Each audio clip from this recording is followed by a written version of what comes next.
Welcome to Rebel Without Applause, where we explore the intersection of sports, entertainment, and culture. I'm your host, Maurice Bob, and today we have a very special guest on the line.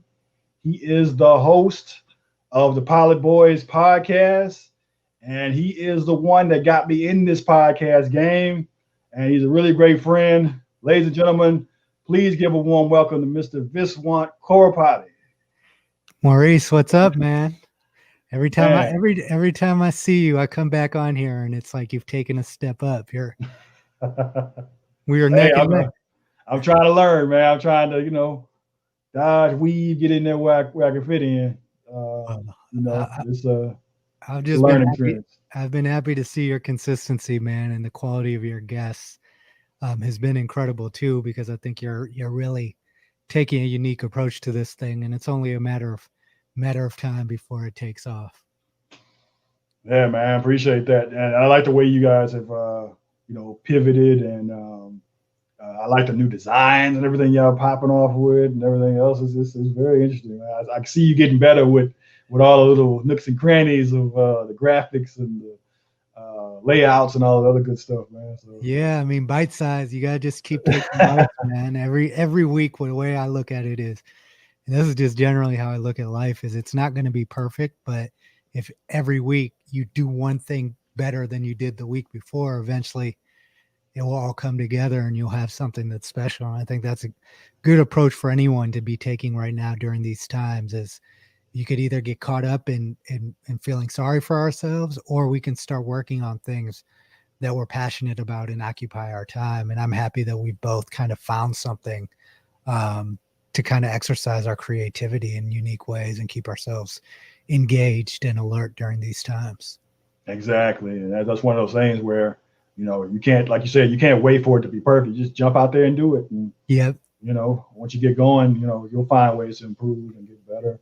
Yep. And, if it's providing value, people will find you. Yeah. Yeah. Let's hope people find us. Only a matter of time, man. The right people will find us. Oh man. So hey, we got this basketball coming up tomorrow. On Friday, NBA Preseason. We back in action. It feels like it just ended.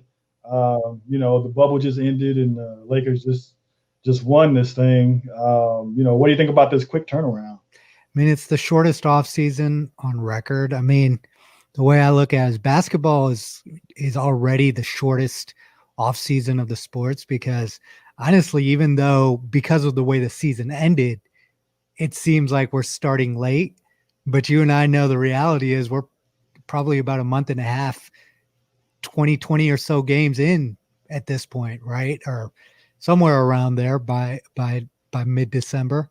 But now we're starting the season at an interesting time, which is in December.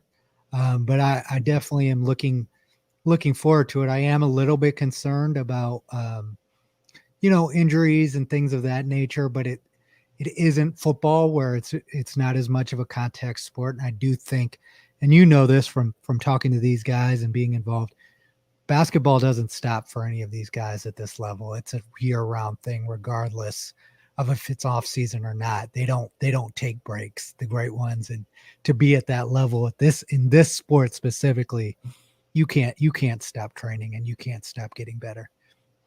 Yeah, my only concern is it seems like lately, this sport has been snatching ACLs and snatching Achilles. Like I was looking forward to seeing the Splash Brothers get back in action, and it hurt my heart when Clay got that, torn Achilles after going through all his rehab to recover from the ACL. So, I just hate to see injuries like this, especially to good players, man. Yeah, it's actually the saddest story, I think, of the offseason, because I think with everything we've seen the Lakers doing and the Clippers not doing, I think NBA fans were looking forward to Golden State being the team that gave the Lakers some resistance. And without Clay there, and with what the Lakers have added, it's like, okay, well, that's not happening either, Yeah, it's crazy. But, I will give them this. They did pivot pretty quickly, and, they got Oubre. I don't know what that's going to amount to, but at least it's something, some kind of scoring punch. So we'll see how that plays out. Yeah. And I mean, you guys are, Andrew Wiggins is there on a max contract. This is his opportunity now. It seems like he's matured. It seems like he understands um, the game. I am interested in seeing, because I really liked that kid when he came out. I was upset when the Cavs traded for Kevin Love, because I was like, let LeBron develop, help Andrew Wiggins develop. And it just seems like when you go into the wrong situation and you're not surrounded by the right veterans or the right team, and you're a young guy and you're expected to lead, sometimes that stunts your growth a little bit. I thought when he got traded to Golden State that, hey, here's an opportunity where he's surrounded by some champions where the pressure isn't as big on him, and hopefully he'll step up. And he played pretty well last season, I thought. Yeah, he was just kind of loose and getting into the flow. And I think now, because all eyes are going to be on Steph, and that'll create more space for him. Draymond will be running the point. So I'm really interested to see how these pieces, and Wiseman, I think he got a bad deal. I think in the rookie mocks and everything else. He just really fell out of people's favor, and I don't understand why. I mean, he's got all the tools, all the athletic gifts, jump out the gym, versatile. Is a monster on defense. And I think Golden State's the perfect opportunity for him to come along slowly. He's not going to be asked to score 20, 20 a night and all the kind of things. He's just going to be asked to do the little things, to set the picks, roll, rim run, block shots, protect the basket. Him and, he'll learn a lot from Draymond. Draymond's not quite the defender he used to be, but he still has the mentality, and he's got the teaching skills. So he'll rub off on him. And, I see big things for that kid. Yeah, I like him too. And I think the reason that he fell is I think that there's become this thing about just, I guess he fits the role too closely of a traditional big, right? Because he doesn't shoot threes yet. But he has a nice shot. I mean, he has, for the team that he got drafted to, he almost fits perfectly, I think. And I think you're right, because there's no pressure to come in and be a superstar right away. And you have superstars, Hall of Famers on your team. I think that's a great opportunity for him to develop and blossom. And I would love nothing more than to see a big man return to favor in the NBA. Yeah, and he's a crafty lefty. I just see a lot of, and a lot of people didn't bring this up, but I see a lot of David Robinson in him, especially early. Yeah, early David Robinson. So the sky's the limit, and we'll kind of see what he does, man. But what's up? What's going on with your Houston Rockets, man? You can't even ask what's going on. It's better to ask what's not going on with them. I mean, Daryl Morey left, Mike D'Antoni left, James Harden wants to leave, Daniel House got side chicks in the bubble. I can't keep up. It's going to be a very interesting year for the Rockets. I mean, Houston's my second home. It's your second home. It is your full-time home. It's a great city, and it is, you harken back to, we both knew what Clutch City was, and that run that they had. And yeah, Texas is a football state and Houston is a football first town, but the Rockets are an important part of the NBA kind of legacy. And I think, and I don't know what your thoughts are on this, but I just question whether or not James Harden, he's obviously a next level talent, superstar, Hall of Famer, but I don't know if he's a guy that you can win with. I just don't know. I mean, and this is no disrespect to him or his game, but when you have one player dominating the ball 40% of the time, who actually needs that to happen, right? They brought in Chris Paul, who is probably the best point guard. Obviously, I think the best true point guard of this era. And the fact that they get to the Western Conference Finals and somehow the next year he's out of town, they fall out of favor with each other, and he's out of town. I know there are the stories about Chris Paul and how he's a hard driver and he's a difficult teammate because he wants to win so badly. Yeah.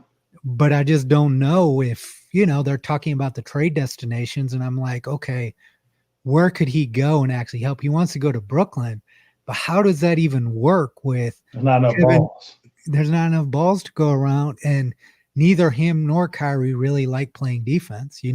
Kevin Durant has improved tremendously as a defender, but he's not by any means a defensive stalwart either. Yeah, I just wouldn't see how that would work. And then I also don't understand what they did. If that trade is in play for Ben Simmons, then why would you trade for John Wall? That's the question that I had is that signal to me that they're in a full rebuild, because I don't see how John Wall and James Harden work together.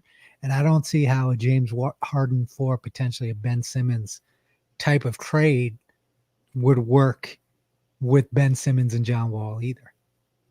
Well, I think it would work better with Simmons and Wall as opposed to James Harden and Joel Embiid. Joel Embiid will go nuts watching Harden throw up 30, 40 3-pointers every game and, just not touching the ball. That's the one thing about James Harden. He's like you said, he's a walking bucket, but he needs the ball in his hand, and he's a black hole. Yeah. And the thing about him is, like, if you compare him to a Kobe Bryant was also a monster and could score the ball, but he found his scoring within the system. Yeah. He ran in the triangle, and he found a way to make the triangle a square. He found a way to take advantage of all his spots, get to where he needed to. And he didn't need the ball. There was no high usage rate. Once he got the ball, he was making his move and shooting his shot. Harden, you give him the ball, he's going to be dribbling for 13 seconds and running out the clock with that. Nobody's touching the ball. Nobody's involved. And it becomes he overworks himself all throughout the regular season. So when the time, playoffs roll around, he's got no more energy. People are more locked into him, and there's really no game plan. It comes to a dead stop. So it's a lot easier to put the brakes on this team. And I don't see him going anywhere else and changing his game. Yeah. So who could really use a player like him and win at least? He could go somewhere and, do James Harden things, but are they going to win? Are they going to get a championship? Are they going to be primed to challenge? And that's where, it really becomes a problem. I just don't see it, man.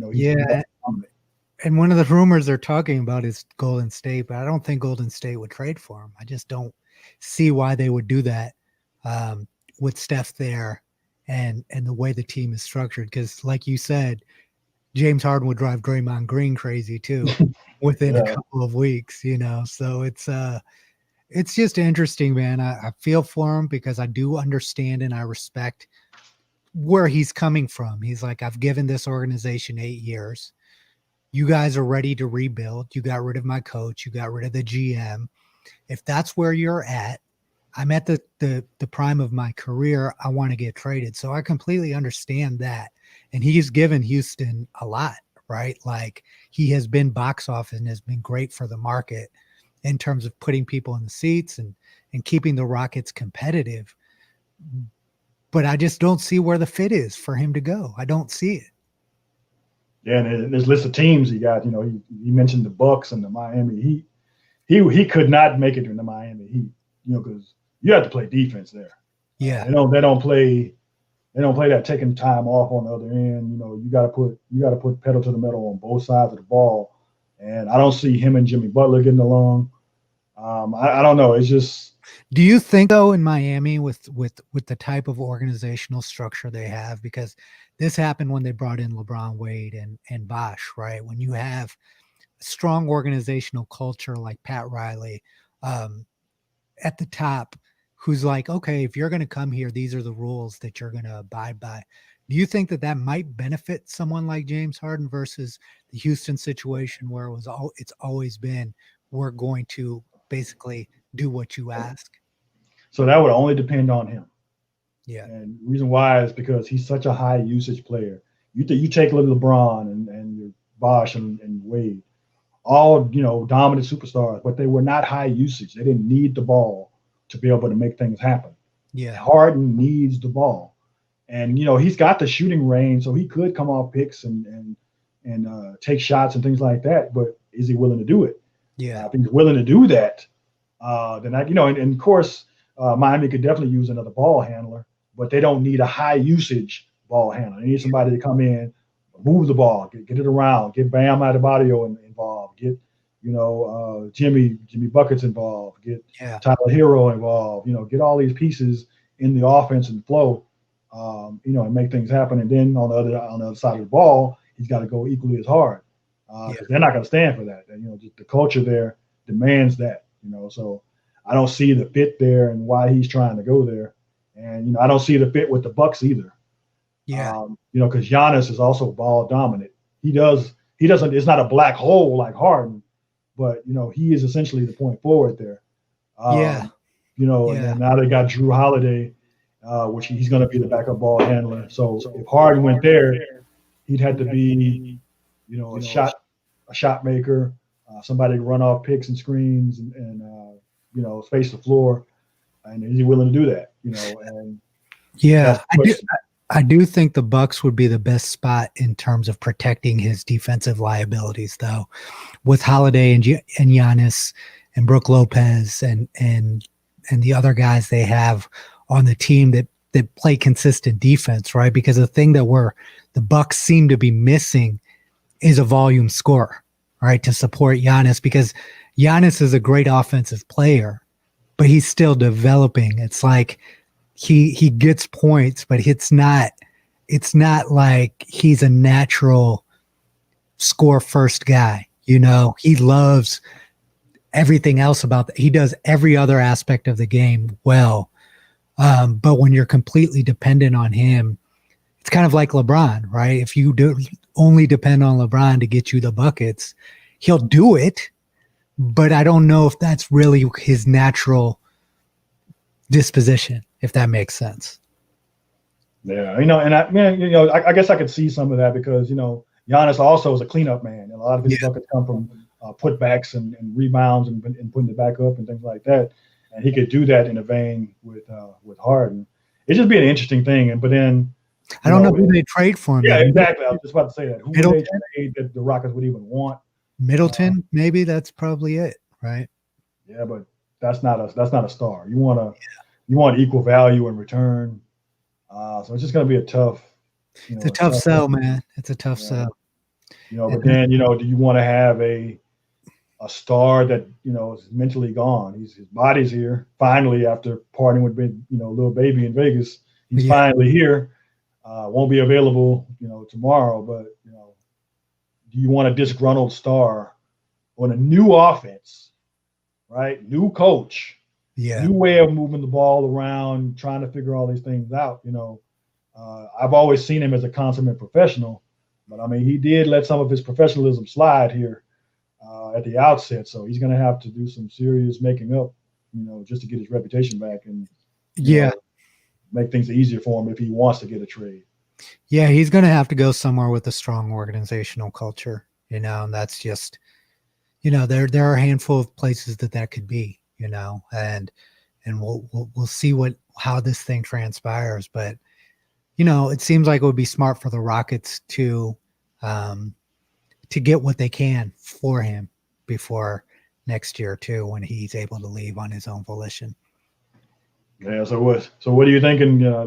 Westbrook's gone. We got Wall. You got DeMarcus Cousins, Christian Wood. It's just looks like a whole different team. I mean, I don't know. Yeah, I can't even say they're going to be. I don't know if they'll even make the playoffs. Really, I mean, Paul Silas's son is the coach now, right? Yeah, Stephen Silas. So what's his? I don't know much about him. What's his background? So he's been an assistant for like 20 years. So he was instrumental with Golden State with Steph. Okay. So he's made the rounds and he's gotten. Great reputation with players. He's a player's coach. So the way he looks at things is he's going to spread the ball out, move the ball more, implement. He's already said he's going to implement a whole new offensive scheme, new defensive scheme, and he's going to take away that whole high usage and heavy ISO. And that's probably one of the main things that Harden's rebuffing. Like, oh, hold up, wait a minute, this is how I'm successful. So I don't know if he can even see himself within that new system. We're about to see. He's going to have to be thrown into it, and we'll just kind of see what he does. But I think it's unfair to him, especially as a African American head coach who finally gets his shot, and look what he's having to deal with. Yeah, and I wanted to ask you about that. Why does that? It seems like this is a consistent thread right across sports. It's not just the NBA. It's like minority coaches. They wait and wait and wait for their opportunity. And you saw it. I remember when it happened with Byron Scott with the Cavaliers in his second stint. Like they don't get situations that are conducive to success. And then they're not given the same amount of time to go through the growing pains with the organization. It's like not allowed to fail. Yeah, they're not allowed to fail. Whereas other coaches, they get way more runway. They're allowed to build and get to a place. Whereas, if you don't show me something in the first year as a African American coach or a minority coach, you're out of here. Yeah. And to me, that's very unfortunate. Especially when, you have these talented, because, we don't want to just regurgitate the same names and, oh, well, D'Antoni's over here now. What, let's get some new talent in. This fresh blood, this guy's, he's earned his shot. So I'd like to see him get a good one at least. Yeah. And speaking of train wrecks, let's talk about the bad in LA first, right? Like, I'm very confused as to what the Clippers organization is trying to do, because first of all, you fire Doc Rivers. Okay, you want to change in culture, but then you hire Tyronn Lue, and I'm glad that Tyronn Lue got a second chance, but he's a Doc Rivers disciple. So what's, that's one part of it. And then, okay, if you don't want to re-sign Montrezl Harrell wanted to go back to the Clippers. They didn't want him. What is going on there? Because I have no idea, like, what their expectation is. And then, Paul George is throwing Doc Rivers under the bus in interviews. Like, it just seems like there's a culture issue with the Clippers. So the minute they brought Paul George to the Clippers, you knew there was going to be friction because, even off the court, Paul George dated Doc Rivers' daughter. Yeah. Cheated on her with a stripper. Oh, wow. And is now with that stripper still. And, Steph Curry's brother ended up marrying, and even they got into it, and that was just a sucker move. And then now he's playing for that same coach. Yeah. So you knew there was going to be friction there. Then, you have a Kawhi and a Paul. They want to get all this special treatment. Now, I can understand Kawhi. He's earned it. He's got 2 finals MVPs under his belt. He's won. He showed that he can win. But what has Paul George won? What has he done? Yeah. And, that rubbed everybody the wrong way. And, you got to think about the rough and tumble culture that the Clippers had built before those two got there. You got your loudmouth Patrick Beverly. You got your, just go get them, mean green, clean up the boards in Harrell, and then you got the smooth operator in Lou Williams, and they just scrapped and scraped their way to make that team a contender.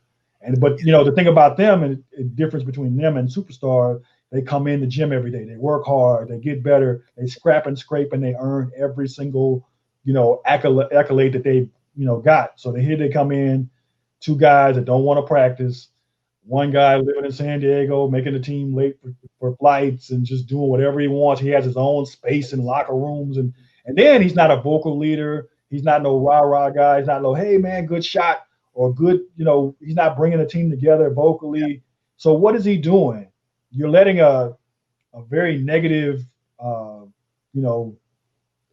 thing fester from the beginning when you got to go in strong. You got to come in and say, hey, guys, I'm here. I know you built this culture. I want to be part of it. I'm here to just, bring my part. But he came in with all this hubris.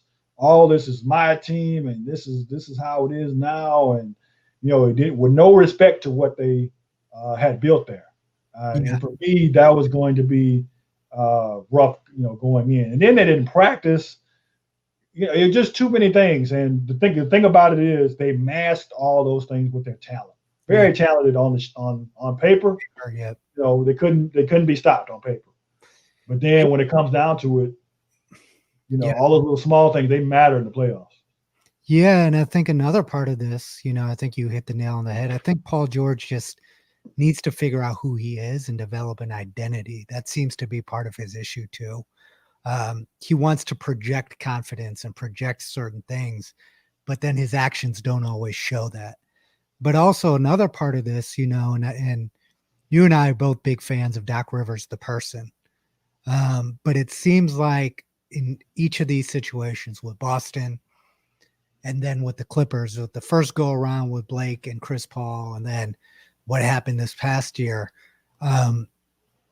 it seems like there might be something that he needs to work on as a coach when he gets to Philadelphia to help as well. Because like you said, having a strong leader, like when somebody like Kawhi starts making these demands, you have to put your foot down and say, hey, okay, we understand you're the star. We understand you're the superstar, but we're not going to acquiesce to all of your demands.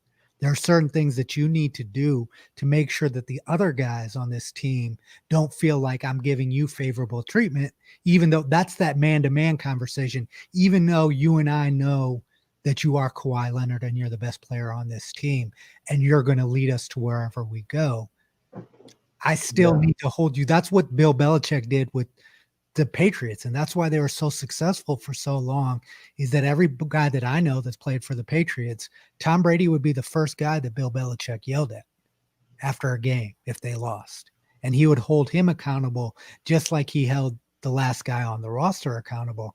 So I just want to get your thoughts on Doc Rivers and kind of, does he need to do something in Philadelphia to overall solidify his legacy as a coach, or recoup his reputation? So first of all, it's got to come down to making adjustments. Yeah, he was kind of threadbare on making adjustments. He was scared to make those, and he was scared to hold Kawhi accountable, like you said. Because you have to make your star accountable to make everybody else fall in line. Now, the only way you can sidestep that is if your star holds himself accountable, but also holds his teammates accountable. You get that in a LeBron. Yep. LeBron's going to hold everybody accountable, and he's going to hold himself accountable. Yep. You're going to have, like when Doc was in Boston the first time, who did he have? He had a Kevin Garnett. Yep. He's a walking, talking accountability. Yep. I mean, this guy on both ends, and he made sure teammates gave it all on both ends of the floor. He was a vocal leader, the kind that you need. And he allowed Doc to sort of, let them do their thing and everything else. And I think he skated on that success there, and he tried to take that same formula to the Clippers, and it just didn't work. You have to be amenable to the situation. All players are not equal. Some leaders are different. The way they, play or hold other people accountable, and you've got to be able to be a player's coach and get in those minds. So you have to be a psychologist and all these other things wrapped into one. And so I think for him, he's going to have to learn how to be more of a listener, evaluate the situation, look into, because he's got a mercurial guy in the Joel Embiid. Yeah, he does. So that's going to be a true testament to how he can manage his, personality, manage his accountability, because the guy is just all kinds of talent, but he lets himself go. He's not always going 100%. He's not always playing up to his potential. Is he going to come in shape? Come report in shape? All these things. And it's going to really, lay to bear what kind of coach he's going to be, because if he fails here, now it's going to be, the onus is on him completely. Like, okay, it's Doc. That's the problem. And, not all these other players or whatever the case may be. But he does have a guy in Ben Simmons who is a leader on the floor. He's a virtual coach on the floor, and he knows how to bring it on both ends. Now, he can't shoot. We all know that, but he's got everything else covered. And it might be time too, because he wants to be great. That. You see that in Ben Simmons. Like you said, there are some question marks around Joel Embiid because he's also not afraid to say certain things. Like I don't think he's managed the relationship with Ben Simmons as well as he can. And obviously there are frustrations, but it doesn't seem like the two of them have the relationship that you would expect or need from your two superstar players either. And that's another thing that Doc is going to have to manage, Well, I think their playing styles too are, it's going to be hard to, make those things mesh because, Ben Simmons needs to be able to kick out. He needs to be able to have the floor open underneath the basket so he can, have room to operate.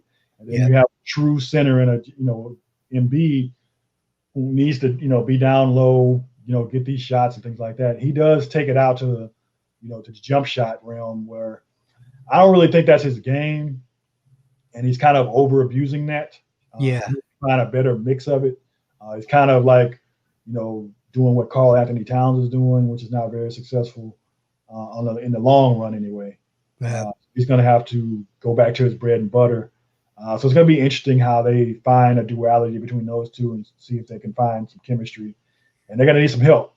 Can Tobias Harris live up to the paycheck he got? Put the ball in the hole. They got Danny Green and all these other shooters.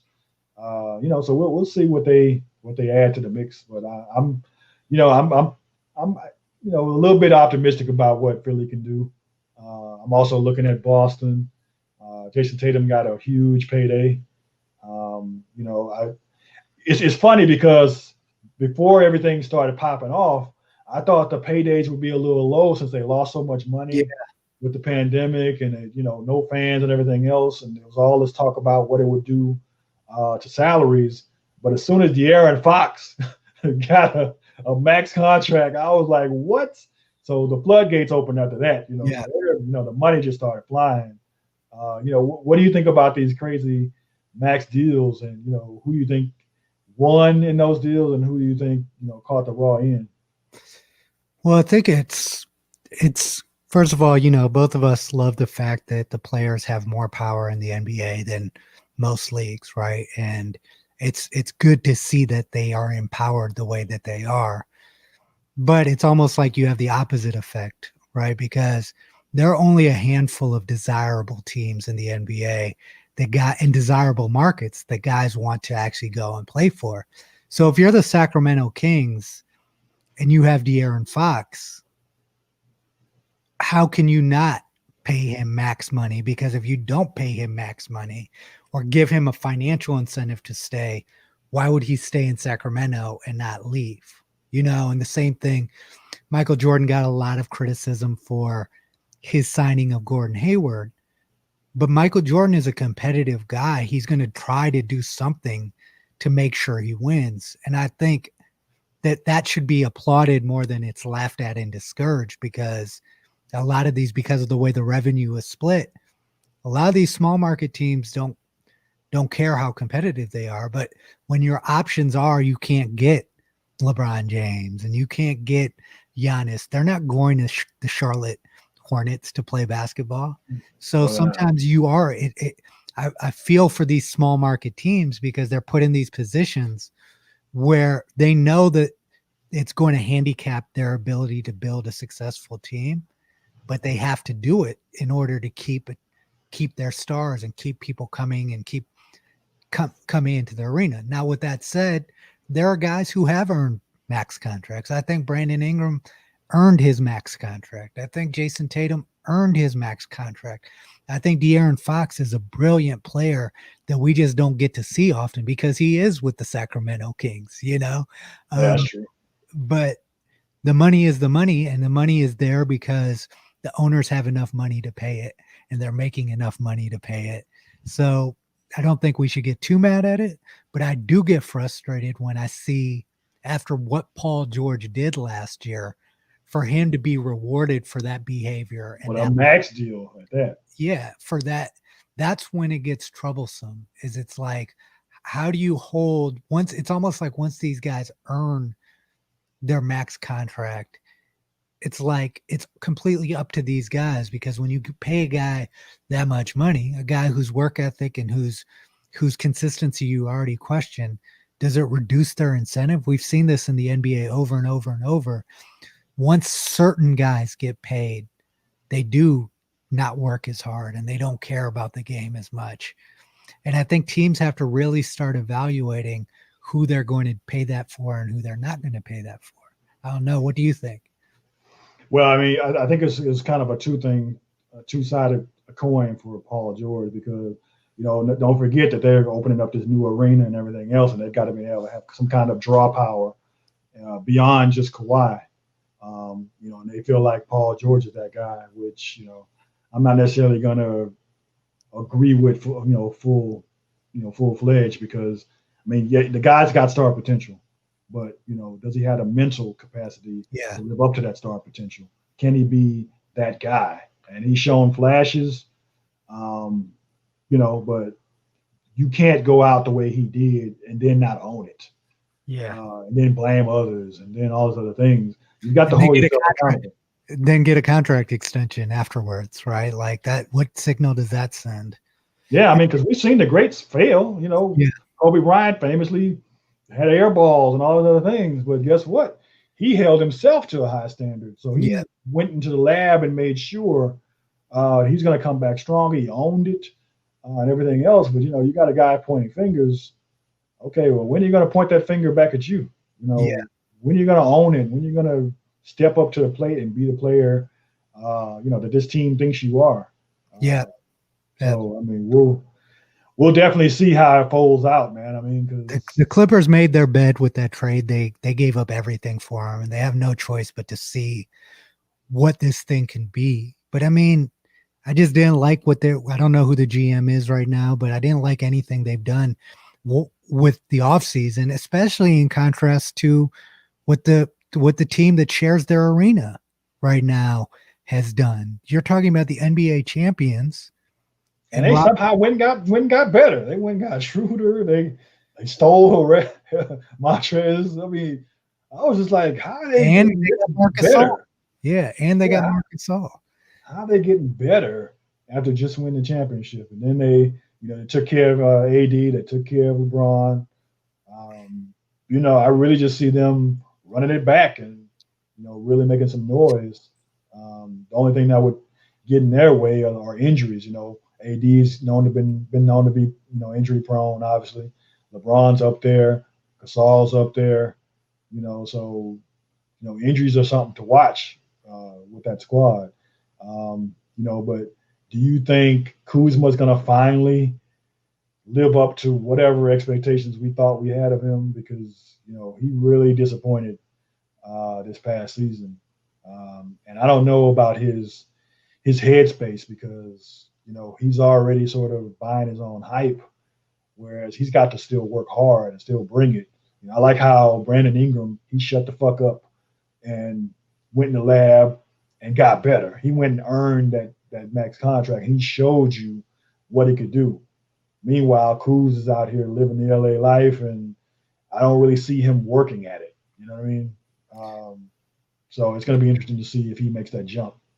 Yeah, I think Kuz is there's always collateral damage when LeBron is on your team for young guys sometimes, right? In their development and their growth. I feel like the player that was most impacted by LeBron, obviously, is Kuzma, right? He's not a natural power forward. He's been put in an unnatural position. And add to that some of the things you're talking about in terms of the off-court stuff and not managing it. But I do think we saw something from Kyle Kuzma in the sense in early is he's a guy that does care. He does want it. He has shown flashes of caring, right? But I think as a result of his usage and kind of being a role player now, going from a centerpiece of the team to now you're not even the third piece, or the fourth piece. You're a guy that's relied to come in and give him a spark off the bench, with the second team. So that's challenging mentally, especially for a young player. So I don't think we should just quit on Kuzma, but maybe he does need a change of scenery, to bring out the best in his potential, like with Brandon Ingram, because Brandon Ingram's growth was stagnated as well. But then he got to a place where he was able to be the star. And we saw what that did for his development and growth, but I wanted to circle back to Boston with you because we're talking about the East. Yeah, the Heat were really good and impressive last year, but we know they're not competing with this Lakers team. The only team out East that really seems to have the depth of talent to really give this team competition are the Celtics. But the Celtics, every year, we start out saying the Celtics, this is their year. This is their year. And they never get it done, ever. Is there a time that we just have to start asking the questions about Brad Stevens, about the culture, about the team? Because they're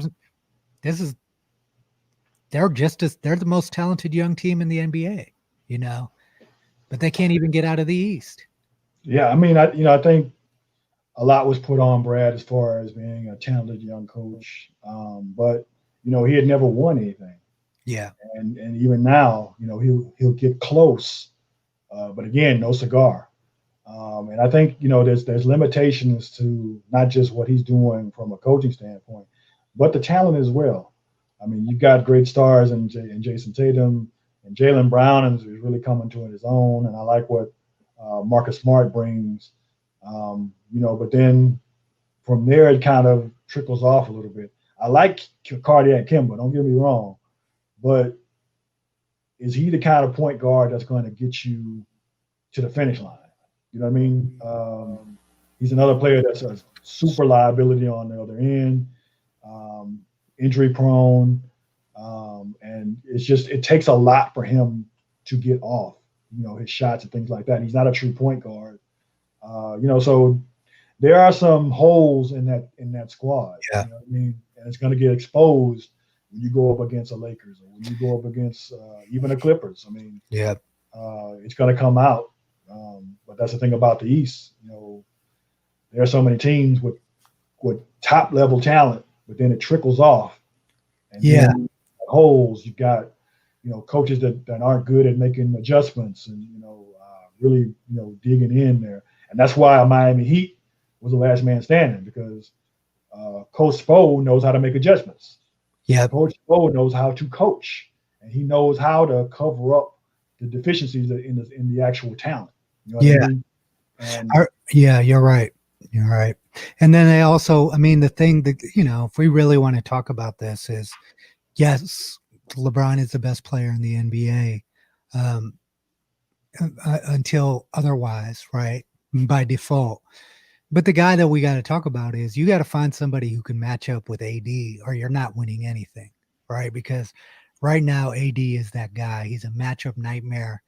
He can guard every position on the floor. He can play every position on the floor if you need him to.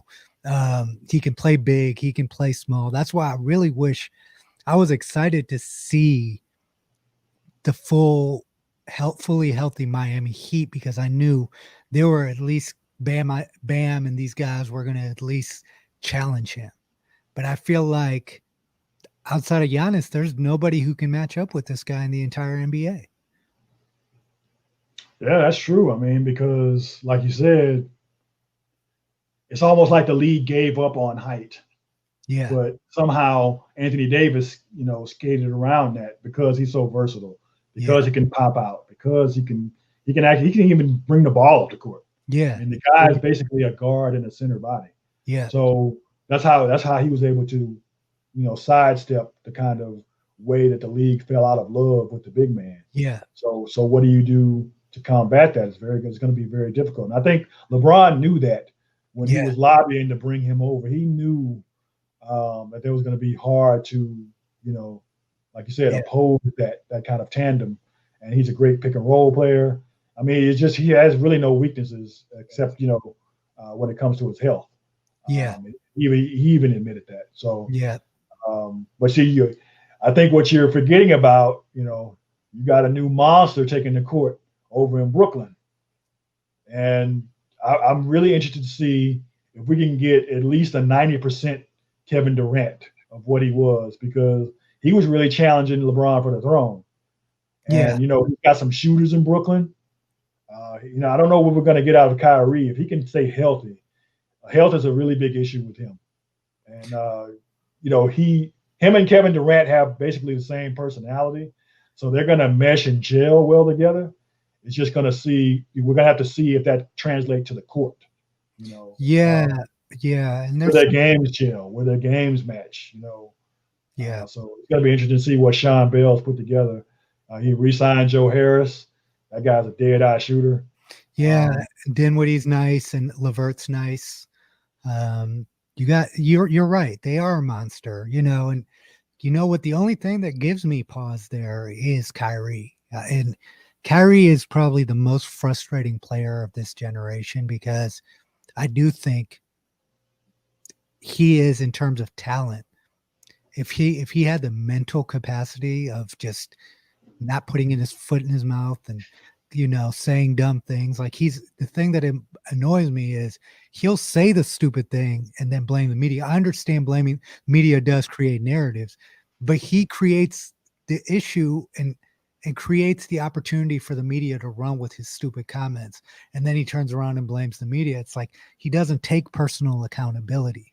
And if he would learn to do that, if he would have just shut up in Cleveland, we would have seen a dynasty there. LeBron wouldn't have left. But and what was he missing there? He was able to get his 30 points a game. He had movie deals. He had his signature shoe.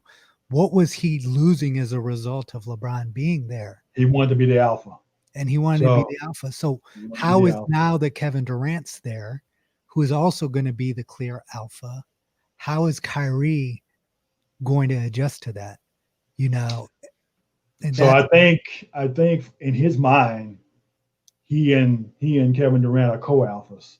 Yeah. And I don't think Kevin Durant needs that title, even though his game warrants it.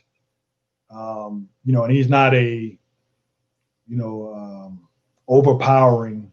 And he can play off the ball really well. Exactly. But LeBron is the NBA. He's the face. He's the everything. And all these other players have tried to, compete. And I think the only player that's gotten close in these last few years has been Steph. Yeah. As far as being the face.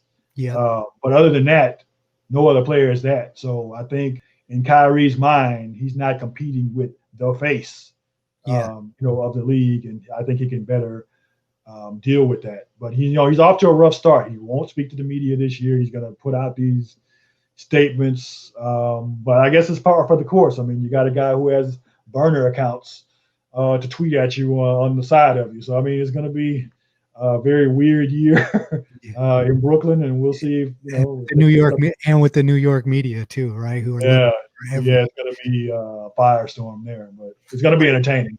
That's for sure. The one thing that I do respect and love about KD, despite all his issues, is he's the one player. I mean, Jimmy Butler wasn't either, but I don't think Jimmy Butler is the level of players Kevin Durant is that Kevin Durant isn't scared of LeBron James.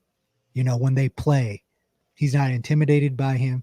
He actually thinks he's just as good or better than LeBron James. And that's the approach that you need to take when you're playing the Lakers and playing LeBron James, because if he beats you before, and same thing was true of Michael Jordan and Kobe Bryant, there are so many players that were defeated before they ever entered or got on the court with him. Kevin Durant is one of those guys, and Steph was too, who looks at LeBron and says, okay, you're going to get yours, but I'm going to get more than you, but see, like Kevin Durant, he also has that killer instinct. Yeah. And the difference when you compare him to like a Jimmy Butler also has a killer instinct, but he has a limitation on talent. Yes. Kevin Durant has both. He has the killer instinct and he has the apex predator amount of talent. So he's going to be able to come at it. And he's already done it in LeBron's face. He hit these shots and he's done it and won at the high level. So he's already got the, like, I've done it. I've been there, done that, and I can do it again. It's just going to be a matter of health for him. And if he has no help. The Warriors don't beat the Cavs without Kevin Durant. They just don't, does 72 wins in all. That Cavs team with Kyrie, LeBron, Kevin Love, and the role players that they had was going to beat that Golden State team. Kevin Durant in those finals, regardless if you say, oh yeah, of course he was, because he had spacing, he had all these other superstars, but he showed in the finals that he was the best player on the court, in my opinion. And he or had iconic moments too, like in iconic moments, the way he stepped into that shot. I mean, you can't write a better script when you're like a kid in the driveway, practicing your shots. Yeah, I yeah. mean, it was perfect. So, Yeah, I mean, we all have our issues, and they're obvious with why Kevin Durant can be dislikable at some time. But in terms of his game, like I think he's got one of the best games I've ever seen in the game of basketball. I honestly believe that, you know. So so, we'll so see. what do you think about this new guard? So for me, I love what I saw out of Devin Booker in the bubble, and he's always been kind of a quiet favorite player of mine. Yeah, And I love how Jamal Murray took another step. Even Donovan Mitchell took another step. So what do you think about this sort of young guard who's going to be contesting for the throne? And then you're going to have hopefully a full year of a healthy Zion Williamson. So you got these young upstarts who are going to challenge for, some of those NBA headlines, some of those Sports Center highlights and things like that. What do you think about that coming out party for those guys? I love Chris Paul to the Suns. I absolutely love that move. Why? Because I think Devin Booker, he finally has a guy with the type of mentality that isn't going to be intimidated by Chris and isn't going to mind how hard Chris drives his team. And then we've already seen with DeAndre Ayton, like we saw what Chris Paul did with Tyson Chandler. Like Tyson Chandler was actually a decent offensive player when Chris Paul was the point guard in New Orleans. So for his growth and development, I think it's amazing. I don't know if they can beat the Lakers, obviously, but I really like that move. And I also admire Chris Paul for not just running and forcing a trade to the Lakers because I didn't think that was a good fit anyways, but going to a team where he can make an impact. Every team he's gone to has gotten better as a result of Chris Paul being there. And now he's with a dog. You know what I mean? I think that's one thing I like. And like you said, we got to look at Denver and say, okay, they were already great last year and were played that role of we're not scared of anybody. Now you've got a year of Michael Porter developing and Bol coming on.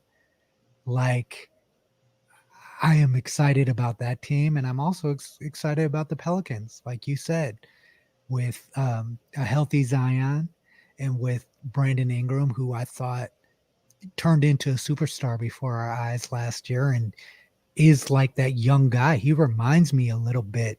He's not obviously as good of a shooter as Kevin Durant, but that same frame, that same athleticism, that same overall game he has, and he was impressive to watch.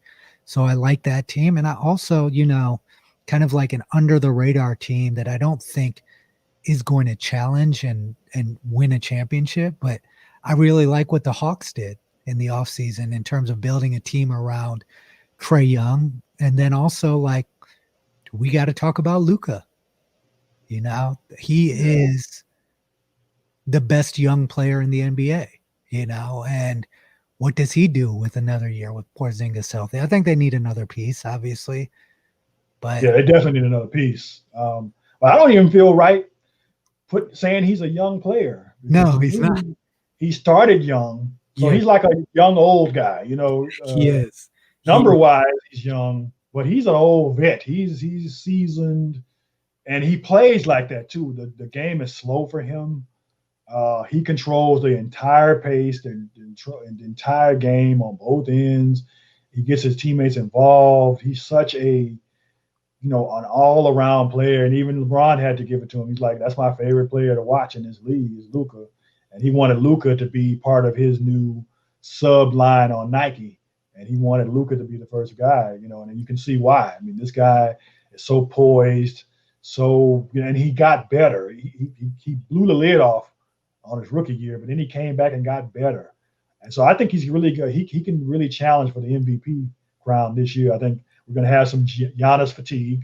So who's that next guy that the media is going to fall for and really push to get that trophy? It's not going to be LeBron. I guess they're just tired of him, get him. I think it might be LeBron this year just because of the fact that they won the championship and he's been shunned, and he reminded everyone last year, but another guy, AD, does deserve an MVP at some point too. Before, it's unfortunate, you do kind of understand to a degree what Kyrie was talking about, because it's almost like what AD is doing is like we're not giving it the type of respect at the MVP level because LeBron's on his team, but he was an MVP contender last year.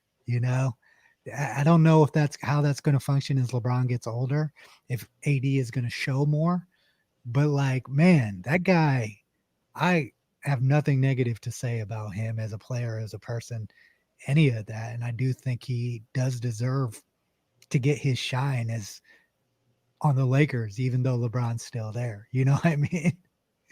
So I don't know if I'm going to give him the MVP vote, but he could challenge for it because I think they're going to shut LeBron down and kind of monitor him, because it was a short turnaround. They want to be able to have him long term. So AD might be the focal point for most of the regular season anyway. So that gives them a chance to win it. But I think this year, I think there's no doubt in my mind that he takes home that Defensive Player of the Year. That's his. He's getting that this year. That's his. Yeah, he's definitely getting that. Yeah, so he's going to win that. So my early pick is going to be Luka for MVP. So I got AD for Defensive Player of the Year, and you mentioned this name, and a lot of people don't know this, but Bol is eligible to win Rookie of the Year. Yeah, he's my sleeper pick if he gets playing time. Obviously, he's one of my secret little favorite players. I love what he does. I love his game. And it's funny because I'm old enough to remember his father playing, and you look at him, you see his father, but he is so much more talented and gifted, and he can just do everything. He can pull out, he can dribble, he can do so many things, and I really see him. And he probably hit the weight room in the off season too. I think, but him, Michael Porter, Bol, that team is filthy, man. Yeah, it's filthy. They just need a point guard. Who they pick up for point? I know they they're trying to replace Gary Harris. Gary Harris is still there. But so they weren't able to get somebody then, so they're gonna have to run it back with the same. They might end up doing a trade or something, Or wait a second, where did Ricky Rubio end up? So Rubio, I know he got traded. He was in the Chris Paul trade. So is he in OKC or did he stay in OKC? I'm not sure. No, he's in Minnesota. He's in Minnesota. Okay. Back to the scene of the crime when when they drafted 5 point guards. So he's back at the scene of the crime. Obviously Minnesota has D'Angelo Russell. So I don't know where he fits in, but Portland made a couple moves. I mean, I liked what they did, but it's not championship worthy, but I think they'll be decently better. I don't, but you're right. I think Denver may be that team. If these guys step up, you're talking about 7-foot Michael Porter, 7-foot Bol, Jokic. They're big, they're athletic. They might give the Lakers some problems. And Murray's going to be an all-star this year. There's no way they can't deny him this year. No, they can't. Murray's going to be an all-star, and Devin Booker's going to be an all-star. Yeah. So do you think Denver is the biggest threat to the Lakers in the West then this year? Right now, on paper, and also based on what they showed in the bubble, I would have to say yes. Obviously, they have to play the games and see because on paper the Clippers were the one. Yeah. But based on previous experience, what we just watched in the bubble, how they all took this next step, and if Murray can come back with another facet to his game, maybe better 3-point accuracy, for instance, and just more efficient, getting involved, getting his teammates involved, and take that next step that I think he's going to take. Yeah, I really think so. I think Denver is the team to watch.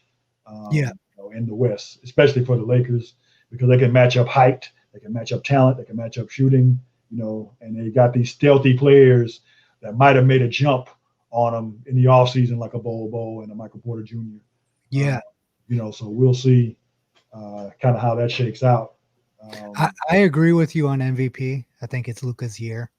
I love what I saw. He showed me that he's an MVP caliber player with what he did in the playoffs last year. And he's a great story. So I think he'll definitely be up there. Defensive player of the year. I agree with you. It's going to be Anthony Davis. Rookie of the year. I pretty much agree with you down the line in terms of all of those things. The rookie of the year as well. I don't see. I'm interested to see what the ball kid does down in LaMelo, yeah. I'm interested because I think he's in the right situation to kind of showcase himself as a star. So we'll see what happens with him.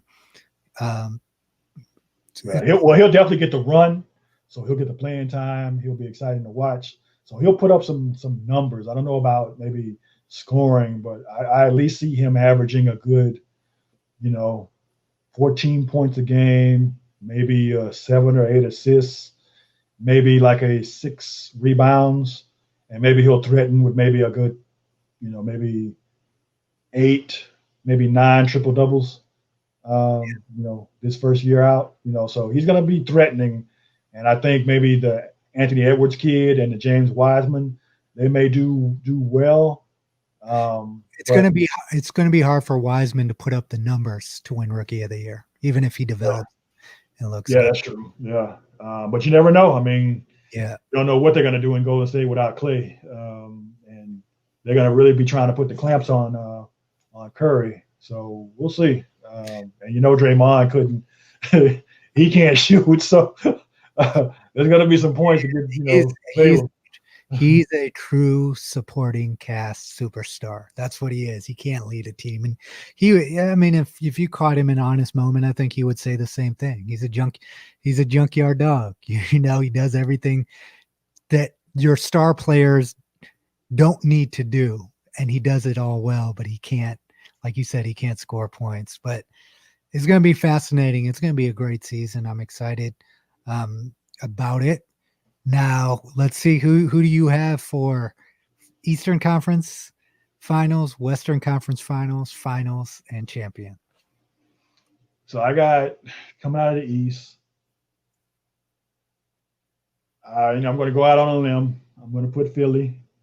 I'm going to put Miami. Okay. Now, I'd like to say Brooklyn. Philly's the last man standing. Yeah. But I wouldn't bet money on it. Yeah. But so, right now I got Philly and Miami, and I got Philly ultimately coming to the finals. And then in the West, I think I have the Lakers and Denver. Yeah. And of course, I have the Lakers, going to the finals. So that's my early pick.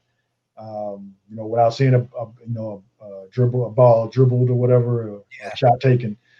So we'll see. If health allows that, if this pandemic doesn't get in the way, and who knows what that could do as far as records and placings, and so we'll have to see. But just from the outset, those are the 4 teams I have, and in the final 2, and ultimately, I think the Lakers can repeat. Yeah, I have the Lakers and the Nuggets out west. I have a little bit of a difference in the East. You convinced me actually through this conversation. I think Brooklyn is going to make it to the Eastern Conference Finals.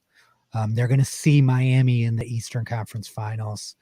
But ultimately, I actually think Brooklyn is, with Kevin Durant, if this is all dependent on if Kevin Durant is Kevin Durant, I don't see a team in the East beating them in a 7-game series.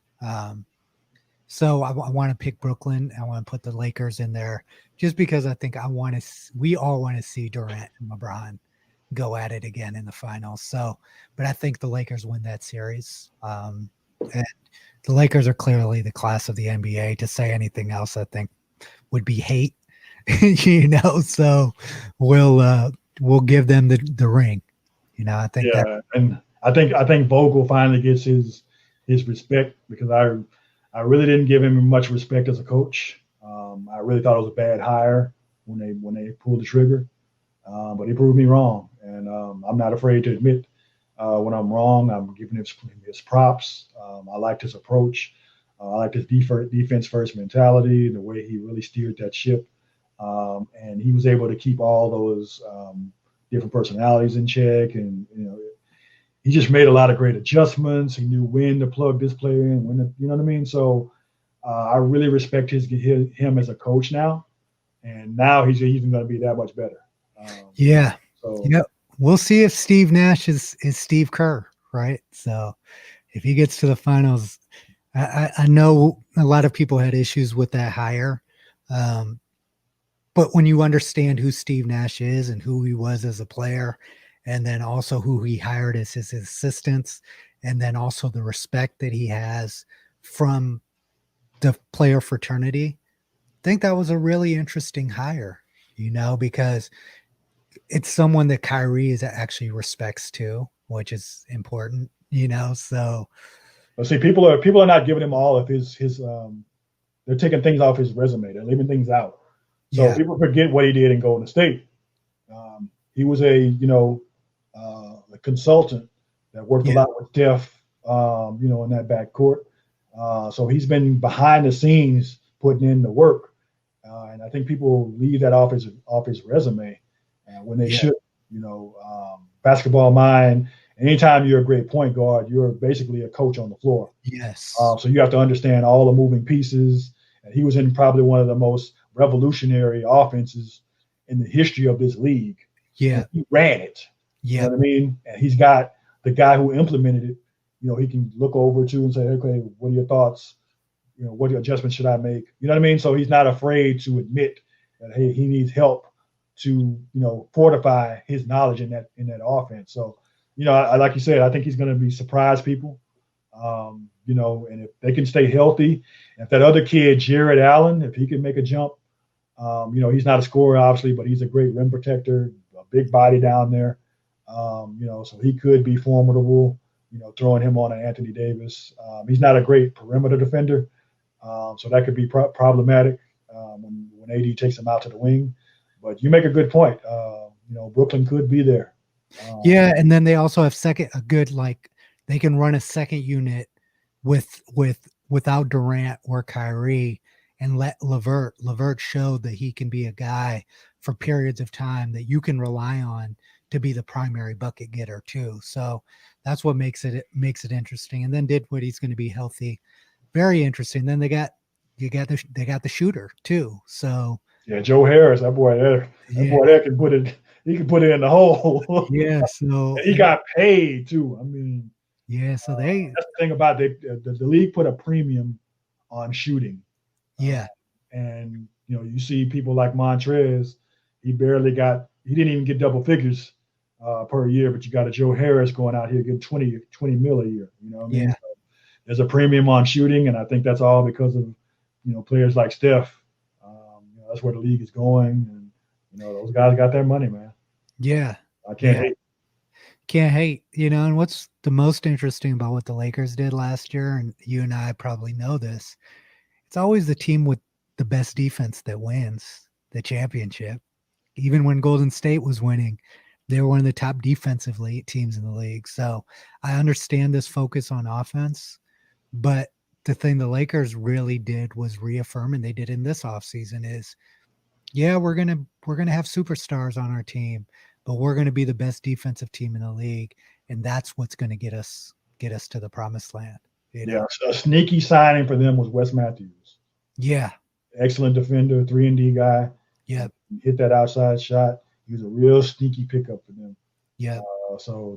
They, you hate to see the the rich get richer, if you will, especially if it's not your team. But Rob Pelinka, he's another guy that really surprised me with his acumen running an organization. We knew he was a great agent, but who knew he was this good at being, running the whole basketball operation. So kudos to him. I think he should win Executive of the Year. Yeah, he should have won last year, but he should definitely get it this year. He's my top pick. Which brings me to a question. I know you're in these circles, and what are the general thoughts about the NBA, about the Rich Paul, Rob Pelinka, LeBron James kind of situation. Because if you look at it, Harold was Rich Paul guy, AD Rich Paul guy, the Caldwell Pope Rich Paul guy,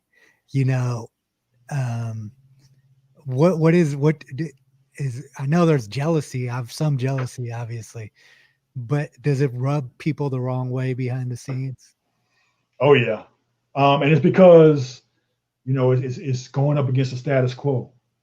And first of all, I think it was beautiful the way Rich Paul and Clutch rolled out the way they got those players paid. Yeah, you got your AD and you backdoor with a LeBron. Nobody saw the LeBron extension coming. Yeah, you know what I mean. But I know they methodically planned that out, got all their players paid, and he's just good at what he does. Yeah, And, he's keeping his players happy. He's taking care of them, getting them everything that they need, and he knows how to use his leverage. And I think it's going to be important for him because he's cementing himself as a powerhouse. And obviously, the clock is running out on LeBron, so LeBron's only got a couple more years, and he's going to be out of the league.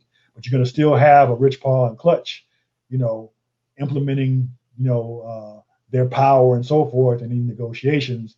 And they've already set the groundwork to where now these teams know not to mess with or fuck with Rich Paul and Clutch. So I think the way they rolled it out, the way LeBron set it up, and the way Rich really dug in and learned the business, learned how to be where he is today. And if you really look at it behind the scenes, he really relates to these players. He knows where they're coming from. He comes from the same place, and he knows how to speak to them, their needs. He knows what they need before they even, because you got these agents, they're so out of touch with these players. They think they know, but they have no idea what these guys really go through, what they really need behind the scenes. You got the family dynamic, you got the, people coming at them and all these other things. And Rich Paul understands that, because he's gone through it himself. You know what I mean? Yeah. So I think he relates to these players on a whole different level. And it's pissed off the establishment because they don't have that same cachet. They might have the sort of knowledge of agency and things of that sort, but they don't have that inside understanding where they can relate to these guys on that level. Yeah. And they'll never get it unless they diversify and bring these types of players, these type of people up in their agencies and become agents themselves. And that brings up another point. You have this focus on, diversity, but are we getting the diversity where it really counts? The decision makers, the people in power, the power brokers. Rich is showing us that it's important, it can work, and it's powerful. So with that example, where you see like these other big agencies mimic that and give these other guys a shot that they normally otherwise wouldn't have. So that's going to be, I think, the ripple effect of what you can see, what can happen with a Rich Paul, and I'm hoping it does come to fruition. I want to see more faces like us or like a Rich Paul representing these athletes, and making these power broker moves and really giving us more of a voice from a top down level as opposed to reactive and just kind of taking what you can get. You don't want to just come up to the table and get some crumbs. And you don't want just a seat at the table. You want to get up out of that seat and be able to talk and give direction to people at that table. And that's what Rich Paul's done, man. And I really take my hat off to him. Yeah, I've got a lot of respect for him. I knew him early on in Cleveland when he was promoting parties, and just to see the development, I always knew he had bigger goals than what he was doing at the time. And he's always cared about creating opportunities for as many people as possible. And his spirit is genuine. And I think people take that for granted in their evaluation of him. And I also think, as I've grown up and I've gotten away from my childish kind of like fanhood, the last time I was hurt was obviously when LeBron left Cleveland for Miami. And now that looking back on it, I didn't disagree with his justification. I just didn't agree with how he did it. But as I've seen these guys mature. I think it's also something you've got to look at with LeBron James and say, you got to respect the game, because how do you win in a competitive environment? You create a competitive advantage. And what LeBron has done, there's nothing illegal about what him and Rich are doing. There's nothing illegal about anything that's happening. They're playing within the rules, and they created a competitive advantage. And it's funny, um, I'm starting to see now the argument for LeBron being the GOAT, because although he may not ever be the on-court dominant force that Michael Jordan was, the way he's maneuvered the entire NBA spectrum in terms of managing, like you said, this power structure of old guard people, and kind of like checkmated them, played chess with them, and won, has opened something that we've never seen in professional sports in terms of player empowerment. And for that, when you fully evaluate the GOAT of the NBA, it's hard not to kind of start saying it, especially if he wins one more. It's hard to not say, okay, well, maybe it is LeBron, you know? Yeah, just kind of quietly, I haven't voiced this, but just the fact that he, went to LA and he did the impossible, I think, because you won that championship in Cleveland, which was something that you just can't top that. But then he went to a city where it wasn't his city. You got all of these accolades and expectations to live up to, and he delivered. So you can't have any more arguments about him, about his impact on the game, and it goes beyond the court, and that's why Time magazine just named him Athlete of the Year. Yeah, You've got the winning attitude he brought back to that city. You've got the more than an athlete, you got the more than a vote, and I really feel like his more than a vote initiative and kind of his voice and his leadership in the bubble and kind of everything that they had to pivot on with the George Floyd incident and everything else, and how they convinced these owners to open up these arenas to create spaces, safe spaces for people to come and vote, get out, voter enrollment and all these other things. His reach is underestimated, I think. yeah, He doesn't get enough credit, even though he does get credit. He doesn't get enough credit for all of these things that he's doing. He's doing it with a target on his back. He's the biggest target for conservatives and all these other MAGAs and everything else coming after him because he's the loudest and the biggest voice that they could target. And it doesn't faze him. It doesn't stop him. It doesn't scare him. He still steers towards, the right path. And he's making all of these inroads and having all of these positive effects. And I just can't say enough about, how he's structured himself. And I was always a Kobe guy. yeah, So I was always on the other end of the LeBron Kobe argument, and definitely that spills over into the Michael Jordan LeBron argument. But now, I have to give him 100% of his just due, 100% of his respect, and I have to put him with the GOATs, not just on the court, but especially off the court. Because as you know, my biggest hero is Muhammad Ali.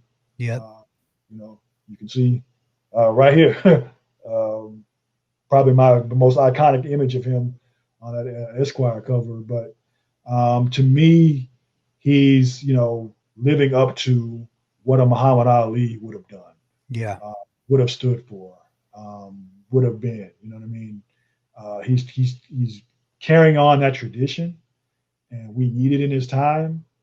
And what better way to have probably the most famous man on the planet, at least right now, doing that, driving that, and getting success with that. So I tip my hat off to him, and and so now I have to cross the threshold and say, you know what, I'm officially a LeBron fan. Especially I love the way he paid his respects to Kobe. I'll always appreciate that. And to me, it feels like they won this one for Kobe. Yeah. And I also appreciate that. So for me, I'll stop all my. I didn't really have LeBron hate. I just didn't have LeBron love. Yeah. Real. Yeah. So I'll let all that go, and I 100% support him, and I give him his props. Yeah. 100%. And I'm a Jordan guy, so it's the hardest for us to even start to say these things. But when you do look at it from a 360 perspective, this guy is the most impactful player in turn that we've seen. I mean, Jordan opened the door for player empowerment. Obviously, with the things that he did, LeBron wouldn't be possible. And I always want to give respect to that. And Jordan always says that I wouldn't be possible without Dr. J and Bill Russell and the guys that came before me kind of taking the step forward. But now LeBron has kind of taken what and your father, what do you expect from your children is the opportunity that you present them to take full advantage of. And LeBron is that guy that's taken full advantage of all the price that the forefathers and people who came before him and said, you know what, I'm going to live up to all these expectations, pay them back for their hard work, and take this thing to another level for the league and for the players within this league. And for that, like you said, we just got to give him a salute. And he hasn't cheated us anyway at any point along the way. He has not cheated us. You know what I mean? So, that's a huge thing because I'm a soccer fan, and one of my favorite player of all time is Ronaldinho. He is the LeBron James of soccer in terms of raw talent.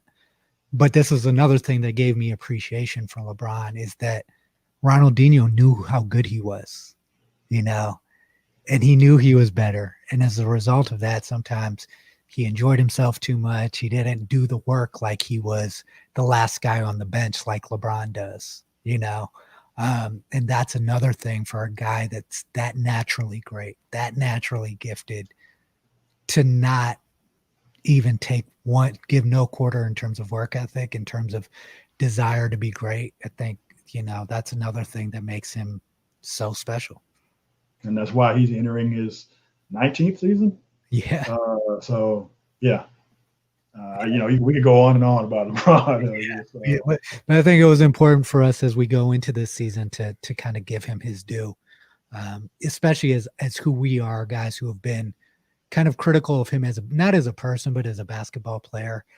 More than anything, we've been critical of him at times, but he's proving us wrong, and that's important, Yeah, you know what? That's the perfect way to end on a high note and on a salutation, if you will, and it's an appreciation note. So as always, man, it's a huge pleasure. This time you're on my platform, but I've been on yours multiple times, so it's great to have you on this one. I really appreciate you rolling through. And to all the rebels out there, I thank you for rocking out with us, and make sure you smash the like button and subscribe. We drop new episodes each and every Thursday. You can tap in on YouTube, Apple, Spotify, or wherever you're in the www you like to catch your favorite podcast. And so for my special guests, Viswant and myself, take every day to learn, grow, and work, because there is no other option. And until next time, please stay rebellious. Appreciate y'all.